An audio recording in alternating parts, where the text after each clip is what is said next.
Market വാച്ചിലേക്ക് സ്വാഗതം. വിപണി നമ്മൾ കഴിഞ്ഞയാഴ്ച പറഞ്ഞതുപോലെയുള്ള ലെവലുകളിൽ കണ്ടു. 5700 എന്ന് പറയുന്ന നിഫ്റ്റിയുടെ സാങ്കേതികമായ പിന്തുണ ആ മേഖലയിൽ തന്നെ എത്തി.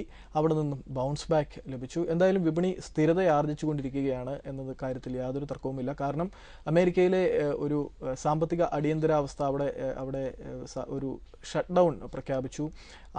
ആ കാര്യങ്ങൾ അമേരിക്കൻ വിപണികളെ വീഴ്ത്തിയപ്പോൾ പോലും ഇന്ത്യൻ വിപണികൾ തലയുയർത്തി നിൽക്കുന്ന കാഴ്ചയാണ് കണ്ടത്.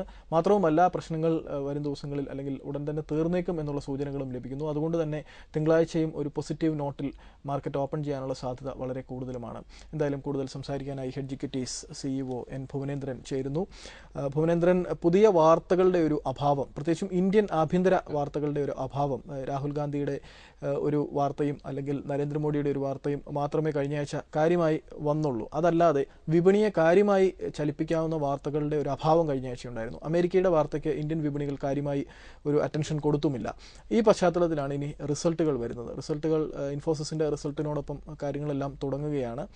പൊതുവെ ഒരു പെസിമിസം റിസൾട്ടുകളെ സംബന്ധിച്ച് നിലനിൽക്കുന്നുമുണ്ട്. പക്ഷേ ഇപ്പോഴത്തെ മാർക്കറ്റ് ട്രെൻഡ് കണ്ടിട്ട് ഈ പെസിമിസം വരെ ഡിസ്കൗണ്ട് ചെയ്ത് കഴിഞ്ഞിരിക്കുന്നു. കാരണം നമ്മൾ ഫ്യൂച്ചേഴ്സ് ആൻഡ് ഓപ്ഷൻ സെഗ്മെന്റ് നോക്കുമ്പോൾ 6000, 6100 മുതൽ 6300 കോൾ ഓപ്ഷൻസ്, അതായത് വില വർദ്ധിക്കും അല്ലെങ്കിൽ വിപണി മുന്നേറും എന്നുള്ള പ്രതീക്ഷയിൽ വാങ്ങി വെക്കുന്നതാണ് കോൾ ഓപ്ഷനുകൾ. ആ കോൾ ഓപ്ഷനുകൾ വലിയ രീതിയിൽ വാങ്ങിയതായിട്ട് അതിൻ്റെ സാങ്കേതികമായി ബന്ധമുള്ളവർ പറയുന്നു.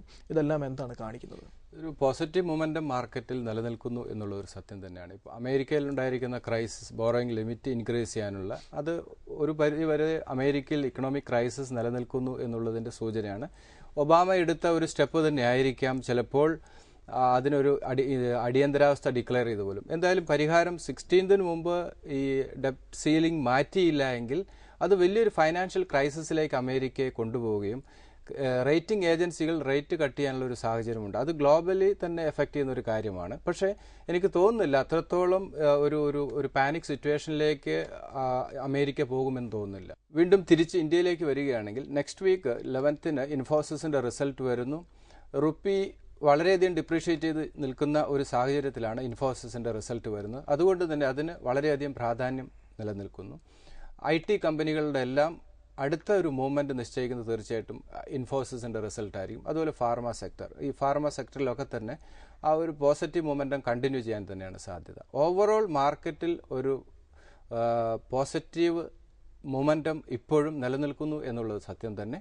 അതോടൊപ്പം സനൽ നേരത്തെ ചോദിച്ചതുപോലെ റിസൾട്ട് സീസൺ വരാൻ പോകുന്നു. ഒരു മോശം റിസൾട്ട് മാർക്കറ്റ് പ്രതീക്ഷിക്കുന്നു. എന്നാൽ സ്റ്റോക്ക് സ്പെസിഫിക് ആയിട്ടുള്ള മൂവ്മെന്റാണ് കൂടുതലായിട്ടും വരാനുള്ള സാധ്യത. അതിൽ IT, ഫാർമ സെക്ടറുകൾ വളരെ ബെറ്റർ ആയിട്ടുള്ള റിസൾട്ട് അനൗൺസ് ചെയ്യാനാണ് സാധ്യത കൂടുതലായിട്ട്. എന്തായാലും നമ്മൾക്ക് ഇപ്പോഴത്തെ രീതിയിൽ മാർക്കറ്റിൽ ഒരു പോസിറ്റീവ് നിലനിൽക്കുന്നു. അതേസമയം റിസൾട്ടിന് ശേഷം മാത്രമേ വ്യക്തമായിട്ടുള്ള ഒരു ഡയറക്ഷൻ ലഭിക്കുകയുള്ളൂ. ഈ ഒരു പോസിറ്റീവ് മൊമെന്റത്തിന് പോലും കാരണം ഗവൺമെന്റിൽ നിന്നും എന്തെങ്കിലുമൊക്കെ അനൗൺസ്മെന്റുകളും മാർക്കറ്റ് പ്രതീക്ഷിക്കുന്നുണ്ട്. എനിക്ക് തോന്നുന്നു ചില അനൗൺസ്മെന്റുകൾ വരാനുള്ള സാധ്യത എന്ന് വെച്ചാൽ ഡൊമസ്റ്റിക് ലെവലിൽ ഒരു ഇക്കണോമിയെ ബൂസ്റ്റ് ചെയ്യാനുള്ള എന്തെങ്കിലും മെഷേഴ്സ് സെൻട്രൽ ഗവൺമെന്റിൽ നിന്ന് മാർക്കറ്റ് പ്രതീക്ഷിക്കുന്നുണ്ട്. അപ്പോൾ ഇതിന്റെയൊക്കെ ഒരു റിഫ്ലക്ഷൻ മാർക്കറ്റിനെ കുറച്ചുകൂടെ അപ്പർ സൈഡിലേക്ക് മൂവ് ചെയ്യാനാണ് സാധ്യത കൂടുതൽ. നമുക്ക് നേരിട്ട് സംശയങ്ങളിലേക്ക് തന്നെ കിടക്കാം. പ്രദീപ് കുമാർ, അദ്ദേഹം ഹോൾഡ് ചെയ്യുന്ന ചില ഓഹരികൾ, പ്രത്യേകിച്ചും ടാറ്റ മോട്ടോഴ്സ്, വെള്ളിയാഴ്ച ദിവസം വലിയ മുന്നേറ്റവും എനിക്ക് തോന്നുന്നു ഓൾ ടൈം ഹൈ ആയി അല്ലേ, 360 ലെവലുകളിലേക്ക് എത്തിയിരിക്കുന്നു. മറ്റൊന്ന് ജെറ്റ് എയർവേസ് ആണ്. അതൊരു മൊമെന്റം സ്റ്റോക്കാണ്. കാരണം എത്തിഹാദുമായുള്ള കരാറും പ്രശ്നങ്ങളും എല്ലാം അവസാനിച്ചു. എത്തിഹാദ് ഓഹരി വാങ്ങുന്നു. മറ്റൊന്ന് റിലയൻസ് ഇൻഡസ്ട്രീസ്. സൺ ഫാർമ, നമുക്കറിയാം വളരെ ഫാർമ സെക്ടറിൽ ഈ കഴിഞ്ഞ ദിവസങ്ങളിൽ ഏറ്റവും അധികം വാർത്ത സൃഷ്ടിക്കുകയും മുന്നേറ്റം കുറിക്കുകയും താഴോട്ട് വരാതെ വീണ്ടും മുന്നേറാനുള്ള ഒരു സർജിൽ നിൽക്കുകയും ചെയ്യുന്ന ഒരു ഓഹരിയാണ് സൺ ഫാർമ. ഹിൻഡാൽകോ, ഐഡിയ, ആർണം. ഈ എല്ലാ സ്റ്റോക്കുകളും ഫണ്ടമെന്റലി വളരെ സൗണ്ട് ആയിട്ടുള്ള സ്റ്റോക്കാണ്. ഇതിൽ ജെറ്റ് എങ്ങനെ കാണുന്നു? അല്ല, ജെറ്റ് ഇപ്പോൾ ആ ഡീല് എന്തായാലും അപ്രൂവൽ, സെബിയുടെയും ഗവൺമെന്റ് അപ്രൂവൽ ലഭിച്ച സാഹചര്യത്തിൽ ആ ന്യൂസ് ഓൾറെഡി കഴിഞ്ഞു. പക്ഷേ ലോങ് ടൈം വ്യൂവിൽ ജെറ്റ് ഒരു ബെറ്റർ സോണിലേക്ക് മൂവ് ചെയ്യാനാണ് സാധ്യത കൂടുതലായിട്ട് കാണുന്നത്. ഇതിൽ ടാറ്റ മോട്ടോഴ്സ് ഫണ്ടമെന്റലി സൗണ്ട് തന്നെയാണ്. സ്റ്റോക്ക് കുറച്ചുകൂടെ അപ്പർ സൈഡിലേക്ക് മൂവ് ചെയ്യാനുള്ള സാധ്യത കാണുന്നു. അതേ സമയത്ത് തന്നെ പ്രോഫിറ്റ് ബുക്കിംഗ് ലെവലിലേക്ക് സ്റ്റോക്ക് മൂവ് ചെയ്യുന്നു എന്നുള്ളതാണ്. റേറ്റിംഗ് ഏജൻസികൾ അതിൻ്റെ റേറ്റിംഗ് ഇംപ്രൂവ് ചെയ്തു. ടാർഗറ്റ് 400ലേക്ക് മൂവ് ചെയ്തു. അതാണ് ഒരു പോസിറ്റീവ് മൊമെന്റം വരാനുള്ള സാധ്യത. അതുപോലെ തന്നെ US-ലും ചൈനയിലൊക്കെ തന്നെ ഇവരുടെ സെയിൽസ് ഇംപ്രൂവ്മെന്റ് ഉണ്ടായി. ഈ രണ്ട് ന്യൂസ് ടാറ്റ മോട്ടോഴ്സിനെ സംബന്ധിച്ച് പോസിറ്റീവാണ്. എന്തായാലും അടുത്തൊരു ലെവൽ എന്ന് പറയുന്നത് 372 ആണ്. -372 to 380 എന്ന് പറയുന്ന ലെവൽ ഈ സ്റ്റോക്കിൽ ഇമ്മീഡിയറ്റ് വരാവുന്ന ഒരു റെസിസ്റ്റൻസ് ആണ്. ആ ഒരു ലെവൽ ബ്രേക്ക് ചെയ്ത് മാർക്കറ്റ് ഒരു പോസിറ്റീവ് ന്യൂസ് എന്തെങ്കിലും ലഭിക്കുകയാണെങ്കിൽ ഒരു 400 ലെവലിലേക്ക് ടാറ്റ മോട്ടോഴ്സ് പോകാം. എനിക്കൊന്ന് short time point of view ഈ ഒരു ലെവൽ ഒരു പ്രോഫിറ്റ് ബുക്കിംഗ് 2 ലെവലായിട്ട് പ്രോഫിറ്റ് ബുക്കിംഗ് അഡ്വൈസബിൾ ആണെങ്കിൽ 372 to 380 എന്ന് പറയുന്ന ഫസ്റ്റ് റെസിസ്റ്റൻസ്, ദെൻ 400, 398, 400 എന്ന് പറയുന്ന സെക്കൻഡ്. ഈ 2 സ്റ്റേജിൽ ഈ സ്റ്റോക്കിൽ നിന്ന് എക്സിറ്റ് ചെയ്ത് മാറുന്നതായിരിക്കും ഷോർട്ട് ടൈം പോയിന്റ് ഓഫ് വ്യൂവിൽ നല്ലത്. കാരണം ലോവർ ലെവൽ ഇൻവെസ്റ്റ് ചെയ്ത ഇൻവെസ്റ്റേഴ്സൊക്കെ തന്നെ ആ ഒരു ലെവൽ എക്സിറ്റ് ചെയ്ത് മാറുന്നതായിരിക്കും നല്ലത്. Then jet Airways 340 and 288 2 support ലെവലാണ്. 340 മാർക്കറ്റിൽ വീണ്ടും ഒരു ഫോൾ സംഭവിക്കുകയാണെങ്കിൽ 340 ലെവലിലേക്ക് വരാം. 288 വരാനുള്ള സാധ്യത വളരെയധികം കുറവാണ്. അത്രത്തോളം ബാഡ് ന്യൂസ് വരികയാണെങ്കിൽ മാത്രമേ ആ ഒരു ലെവലിലേക്ക് വരാൻ സാധ്യതയുള്ളൂ. 420 ആണ് ഫോർ ടൈം ബീയിങ്, അല്ലെങ്കിൽ ഷോർട്ട് ടൈം പോയിന്റ് ഓഫ് വ്യൂവിൽ ഈ ഒരു സ്റ്റോക്ക് 420 ലെവൽ എനിക്ക് തോന്നുന്നത് ഒരു എക്സിറ്റ് പോയിന്റ് ആയിട്ട് വേണമെങ്കിൽ കൺസിഡർ ചെയ്യാം. അതല്ല എങ്കിൽ 420ക്ക് മുകളിലേക്ക് ട്രേഡ് സ്റ്റെബിലൈസ് ചെയ്ത് ഒരു പോസിറ്റീവ് മൊമെന്റം കണ്ടിന്യൂ ചെയ്യുകയാണെങ്കിൽ 460 ലെവൽ വരെ മൂവ് ചെയ്യാം. ഇപ്പോൾ ഇപ്പോഴത്തെ സാഹചര്യത്തിൽ 420 ലെവൽ വരെ പോകാനുള്ള ഒരു സ്ട്രെങ്ത് ഈ സ്റ്റോക്കിൽ ഇപ്പോഴത്തെ രീതിയിൽ കാണുന്നുള്ളൂ. ദെൻ റിലയൻസ് ഇൻഡസ്ട്രീസ് ആണ്. ഈ റിലയൻസ് ഇൻഡസ്ട്രീസിൽ നിന്നാണ് ഒരു അനൗൺസ്മെന്റ്, ഗ്യാസ് പ്രൈസ് ഫിക്സേഷൻ ചിലപ്പോൾ വരാനുള്ള സാധ്യത സെൻട്രൽ ഗവൺമെന്റ്. അങ്ങനെ വരികയാണെങ്കിൽ റിലയൻസിനെ സംബന്ധിച്ച് അതൊരു പോസിറ്റീവാണ്. 920 ആണ് ഒരു ടാർഗറ്റ്. ആ ഒരു ലെവൽ വരാനുള്ള സാധ്യത കൂടുതലാണ്. അങ്ങനെ ഒരു 920 ലെവലിലേക്ക് വരികയാണെങ്കിൽ അതൊരു പ്രോഫിറ്റ് ബുക്കിംഗ് ലെവലായിട്ട് കൺസിഡർ ചെയ്യാം. 816 ആൻഡ് 770 2 സപ്പോർട്ട് ലെവലാണ് മാർക്കറ്റിനെ സംബന്ധിച്ച്. ദെൻ സൺഫാർമ വളരെ ഫണ്ടമെന്റലി ഗ്ലോബൽ സെയിൽസ് ഇംപ്രൂവ് ചെയ്യുന്നു, ഫണ്ടമെന്റലി വളരെ സൗണ്ടാണ്. ഇപ്പോഴത്തെ രീതിയിൽ ഈ സ്റ്റോക്ക് കുറച്ചുകൂടെ അപ്പർ സൈഡിലേക്ക് മൂവ് ചെയ്യാനുള്ള സ്ട്രെങ്ത് ഉണ്ട്. വീണ്ടും ഓൾ ടൈം ഹൈയിലേക്ക് ഈ സ്റ്റോക്ക് മൂവ് ചെയ്യുകയാണ്. വളരെ ബെറ്റർ ആയിട്ടുള്ള ഒരു റിസൾട്ടാണ് മാർക്കറ്റ് പ്രതീക്ഷിക്കുന്നത്. എന്തായാലും 630 ആണ് ഇമ്മീഡിയറ്റ് വരാവുന്ന റെസിസ്റ്റൻസ്. അത് ബ്രേക്ക് ചെയ്യുകയാണെങ്കിൽ വീണ്ടും കുറച്ചുകൂടെ അപ്പർ സൈഡിലേക്ക് പോകാനുള്ള സാധ്യതയുണ്ട്.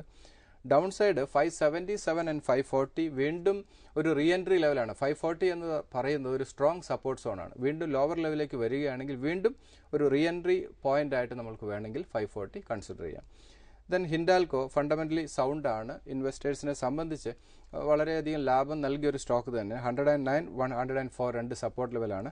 126 ലെവൽ തീർച്ചയായിട്ടും ഷോർട്ട് ടൈം പോയിന്റ് ഓഫ് വ്യൂലും ലോങ് ടൈം പോയിന്റ് ഓഫ് വ്യൂലും ഈ സ്റ്റോക്ക് തൽക്കാലം ഒന്ന് എക്സിറ്റ് ചെയ്ത് മാറി നിൽക്കുന്നത് നന്നായിരിക്കും.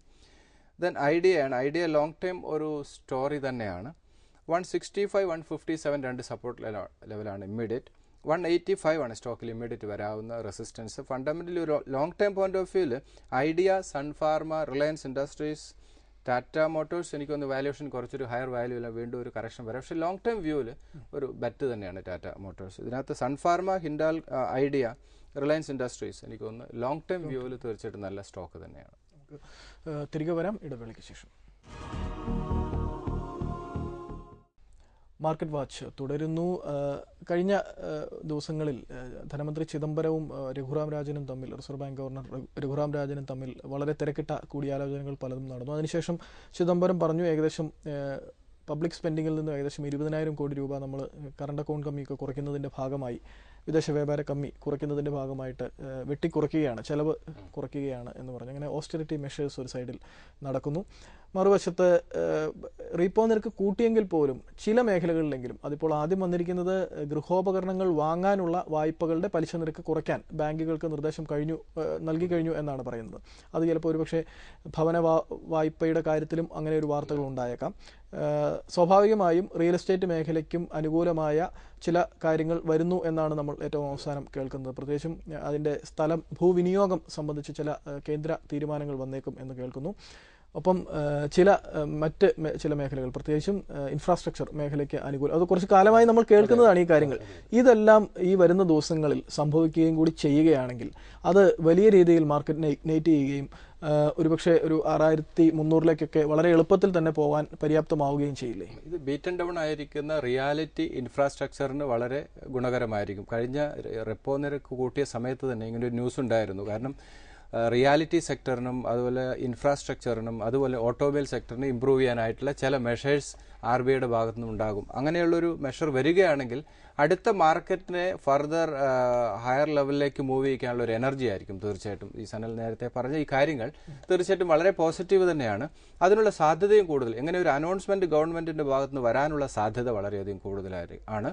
അതായിരിക്കാം മാർക്കറ്റിൻ്റെ അടുത്തൊരു എനർജി. അല്ലെങ്കിൽ ഇപ്പോഴും 5900 മുകളിൽ മാർക്കറ്റ് ഗ്ലോബൽ സിറ്റുവേഷൻ മോശമായിട്ടും 5900 മുകളിൽ മാർക്കറ്റ് ക്ലോസ് ചെയ്തിരിക്കുന്നതിൻ്റെ ഒരു റീസൺ പോലും ഇങ്ങനെയുള്ളൊരു ന്യൂസ് മാർക്കറ്റ് പ്രതീക്ഷിക്കുന്നു എന്നുള്ളത് തന്നെയാണ്. പക്ഷേ എന്തായാലും ക്രൂഷ്യൽ എന്ന് പറയുന്നത് നെക്സ്റ്റ് വരാനിരിക്കുന്ന റിസൾട്ട് തന്നെയാണ്. അപ്പോൾ ഓരോ റിസൾട്ടും വളരെ ബെറ്ററായിട്ട് ഇൻവെസ്റ്റേഴ്സ് സ്റ്റഡി ചെയ്യണം. അതുപോലെ ഗ്ലോബൽ ന്യൂസ് 16th വരെയാണ് ഈ ബോറോയിങ് ലിമിറ്റ് ഇൻക്രീസ് ചെയ്യുന്ന അല്ലെ ഡെറ്റ് സീലിംഗിൻ്റെ ആ ന്യൂസ് തീർച്ചയായിട്ടും 95% അത് ഇൻക്രീസ് ചെയ്യാനുള്ള സാധ്യതയാണ് ഏറ്റവും കൂടുതൽ. പക്ഷെ അത് ഇൻവെസ്റ്റേഴ്സ് വളരെ ക്ലോസ് ആയിട്ട് ഗ്ലോബൽ ന്യൂസുകളൊക്കെ തന്നെ വാച്ച് ചെയ്യണം. അതുപോലെ ഇന്ത്യൻ ഗവൺമെൻറ് ഇന്ത്യയിൽ ഭാഗത്തു നിന്നും ഫൈനാൻസ് മിനിസ്റ്റർ അല്ലെങ്കിൽ RBI ഗവർണർ അനൗൺസ് ചെയ്യുന്ന ന്യൂസുകളൊക്കെ നന്നായി സ്റ്റഡി ചെയ്യുക.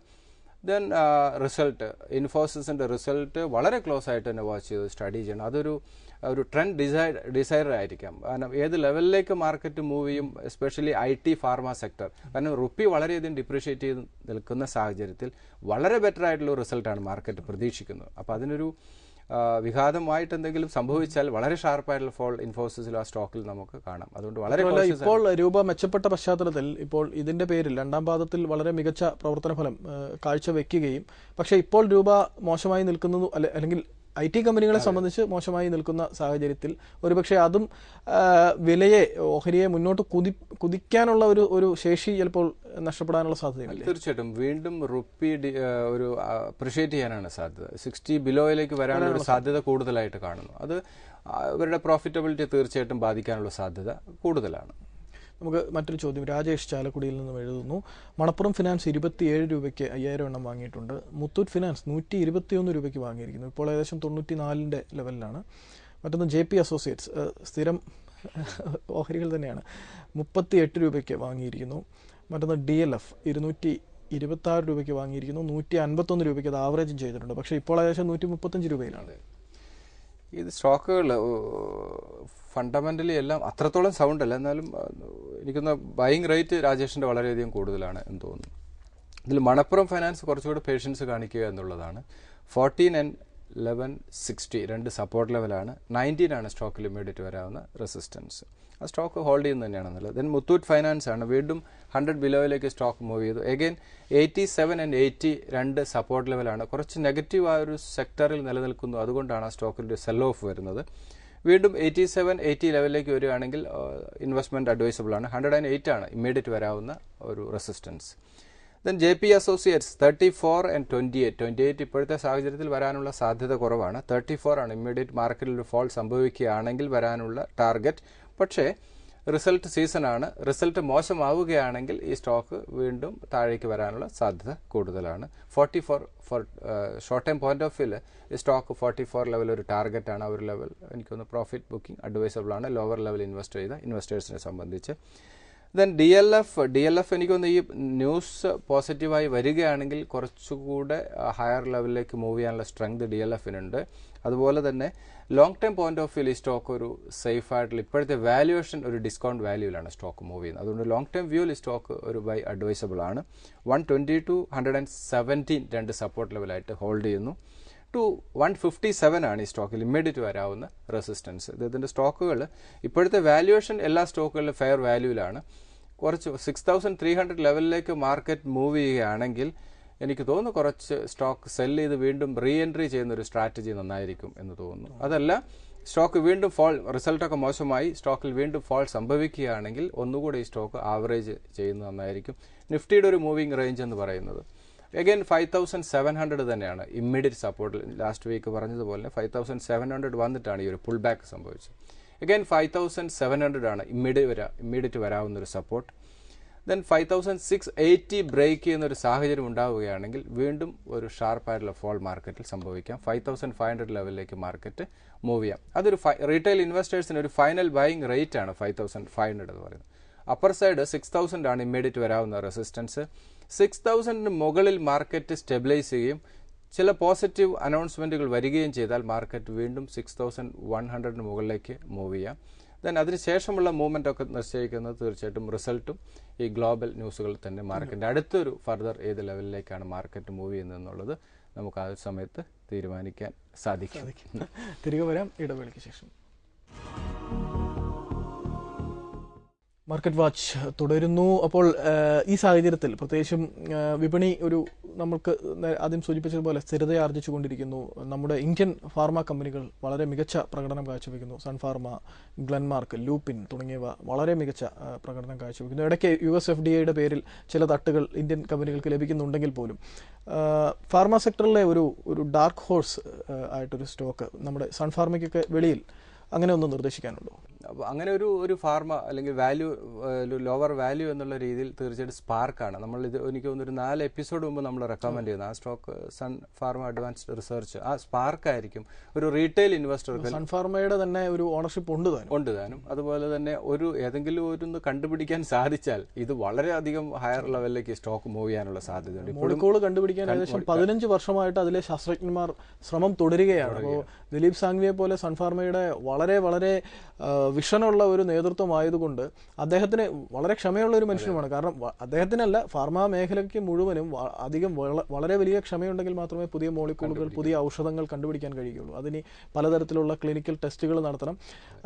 അപ്പോൾ സ്പാർക്ക് ആ നിലയ്ക്ക് നോക്കുമ്പോൾ മറ്റ് പല ഇത്തരം റിസർച്ച് നടത്തുന്ന പല കമ്പനികളെക്കാളും ബെറ്റർ ആണ്. ഏറ്റവും ബെറ്റർ ഒരു റീറ്റെയിൽ ഇൻവെസ്റ്റർ, അടുത്തൊരു ജനറേഷൻ സ്റ്റോക്ക് എന്നുള്ള രീതിയിൽ കൺസിഡർ ചെയ്യാവുന്ന ഒരു സ്റ്റോക്കാണ്. കാരണം ഡൗൺ സൈഡ് റിസ്ക് കുറവാണ്, ഫെയർ അല്ലെങ്കിൽ ഡിസ്കൗണ്ട് വാല്യൂ ആണ്, അതുപോലെ ബിലോ 150 എന്നുള്ള ആംഗിൾ. അങ്ങനെ ഇതെല്ലാം കൺസിഡർ ചെയ്യുമ്പോൾ തീർച്ചയായിട്ടും എനിക്ക് തോന്നുന്നത് അടുത്തൊരു ജനറേഷൻ സ്റ്റോക്ക് എന്നുള്ള രീതിയിൽ ഫാർമയിൽ നിന്ന്, സൺഫാർമ ഗ്രൂപ്പിൽ നിന്ന് തീർച്ചയായിട്ടും സ്പാർക്ക് തന്നെയായിരിക്കും ഒരു ലോങ് ടൈം. തീർച്ചയായിട്ടും അത് വളരെ വളരെ ശ്രദ്ധിക്കേണ്ട ഒരു കാര്യങ്ങളാണ്. കാരണം സൺഫാർമയുടെ ഒരു ഡ്രഗും ഇതുവരെ ഫെയിൽ ആയിട്ടില്ല. അപ്പോൾ അവർ അത്രയും പേഷ്യൻസും എല്ലാ തരത്തിലുള്ള ട്രയൽസും ലോകമെമ്പാടും. ഇപ്പോൾ ഇസ്രായേലിൽ നമുക്കറിയാം ടാരോ അവിടുത്തെ ഏറ്റവും വലിയ കമ്പനി, ഫാർമ കമ്പനി ഏറ്റെടുത്തു. അപ്പോൾ ആ നിലയ്ക്ക് നോക്കുമ്പോൾ സൺഫാർമ അഡ്വാൻസ് റിസർച്ച് കമ്പനി ഇപ്പോഴത്തെ 130 നിലവാരത്തിൽ എനിക്ക് തോന്നുന്നു ₹1 ₹2 മുഖവില എന്ന്, 2 rupees. അപ്പോൾ ആ നിലയ്ക്ക് അവരുടെ ഫുൾ ഫ്ലഡ്ജ്ഡ് റിസർച്ച് സംവിധാനങ്ങൾ ഞാനത് ഇന്റർനെറ്റിൽ കയറി കണ്ടിട്ടുണ്ട്. ഒക്കെ നോക്കുമ്പോൾ വളരെ ഐഡിയലായിട്ട് തോന്നുന്നു അല്ലേ? തീർച്ചയായിട്ടും. ഓക്കെ, നന്ദി ഭുവനേന്ദ്രൻ. തീർച്ചയായും സൺഫാർമ അഡ്വാൻസ്ഡ് റിസർച്ച് കമ്പനി ഏകദേശം 130 നിലവാരത്തിൽ നിൽക്കുന്നു. ഇത് നാളത്തേക്കുള്ള ഒരു കമ്പനിയായിട്ടാണ് ഭുവനേന്ദ്രൻ നിർദ്ദേശിക്കുന്നത്. അതിൻ്റെ പ്രധാനപ്പെട്ട കാരണം ഇപ്പോൾ നിലവിൽ ആ കമ്പനി വലിയ ലാഭങ്ങളൊന്നും സൃഷ്ടിക്കുന്നില്ല. കാരണം 10-15 വർഷമായിട്ടുള്ള ഒരു പറ്റം ശാസ്ത്രജ്ഞന്മാരുടെ നിരന്തര പ്രയത്നമാണ് ഒരു ഡ്രഗ്, ഒരു എല്ലാ തരത്തിലുള്ള ടെസ്റ്റുകളും പാസ്സായി ഒരു മരുന്ന് കണ്ടുപിടിക്കുക എന്നത്. ഏതെങ്കിലും തരത്തിൽ ഒരു ബ്ലോക്ക് ബസ്റ്റർ ഡ്രഗ് സൺഫാർമയുടെ ഈ സ്റ്റേബിളിൽ നിന്നും പുറത്തു വന്നാൽ അത് മാത്രം മതി ഈ ഓഹരിയെ വലിയ ലെവലുകളിലേക്ക് കൊണ്ടുപോകാൻ സഹായിക്കുക. തീർച്ചയായിട്ടും ഞാനത് പഠിച്ചിട്ടുണ്ട് ആ കമ്പനിയെ പറ്റി. വളരെ നല്ല കമ്പനിയായിട്ട് എനിക്കും തോന്നിയിട്ടുണ്ട്. അടുത്ത ആഴ്ച കാണാം. നന്ദി, നമസ്കാരം.